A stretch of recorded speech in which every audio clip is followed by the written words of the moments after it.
What's up, Mr. Kinsey? It is your favourite old chap from across the pond, David Attenborough. Today we'll be exploring the complicated ecosystem of Brexit. Here we see a British person going about their own business. He is trying to figure out if he should vote to stay or leave the European Union. Sometimes I like to take long walks through this random desert to understand the implications of Brexit. Observe the native species, Megalys farragosa, in his natural habitat. He thinks that the UK should leave the European Union because he fears his greatest enemy, immigrants. Pulling up a drawbridge or any kind of isolationism. This creature, known as the Boris Johnson, is trying to find a mate. The total number of votes cast in favour of leave was... He sees a like-minded individual in favour of Brexit. His heart begins to flame with passion. But the Boris Johnson must compete for his power with this creature, the handsome David Attenborough. The David Attenborough wants the UK to remain in the European Union, even though he faces pressure from his tribe to want to leave.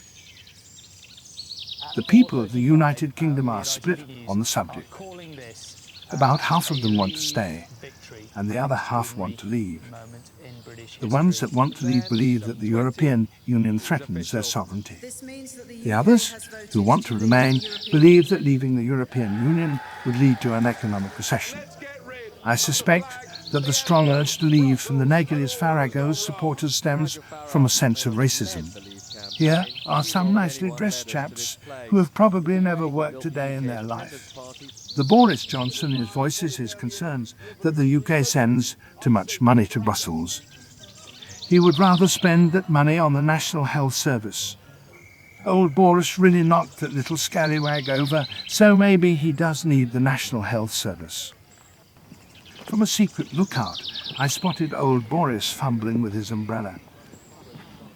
It is truly baffling to see him in the wild.